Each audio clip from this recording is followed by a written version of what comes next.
জনবহুল রাস্তায় দাঁড়িয়ে ট্রাফিক পুলিশের মতোই হাত নেড়ে গাড়ি চালকদের দিচ্ছে দিক নির্দেশনা। দূর থেকে দেখলে মানুষের আকৃতি মনে হলেও কাছে গেলে ভাঙবে ভ্রম। আদতে ট্রাফিক পুলিশের মতোই নিরলস কাজ করে যাচ্ছে একটি রোবট। ট্রাফিক ব্যবস্থাপনা ও আইন প্রয়োগে সহায়তা করতেই এই কার্যক্রম হাতে নিয়েছে চীনের দক্ষিণ পশ্চিম অঞ্চলের সিচুয়ান প্রদেশের মিয়াংইয়াং শহরের পুলিশ বিভাগ। সংশ্লিষ্টরা জানান, এআই প্রযুক্তি ব্যবহারের ফলে মানুষের মতোই সঠিক দিক নির্দেশনা দিতে পারে এই রোবট।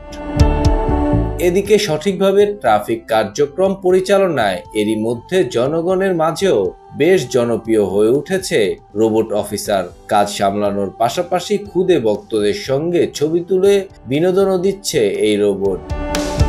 সিচুয়ান প্রদেশের স্থানীয় একজন জানান, প্রথমবারের মতো একটি রোবটকে ট্রাফিক পরিচালনা করতে দেখছি, যা মানুষকে ট্রাফিক নিয়ম মেনে চলার কথা মনে করিয়ে দিচ্ছে।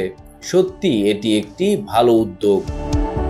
শুধু ট্রাফিক ব্যবস্থাপনাই নয়, জনগণের নিরাপত্তা নিশ্চিতে সিচুয়ান প্রদেশে সোয়াত দলের সঙ্গে যুক্ত করা হয়েছে একদল রোবট কুকুর। অলিগলিতে নিরাপত্তা টহলের পাশাপাশি অত্যাধুনিক লেন্সের 360 ডিগ্রিতে আশপাশের সকল দৃশ্য ধারণ করতে সক্ষম এই কুকুর রোবট।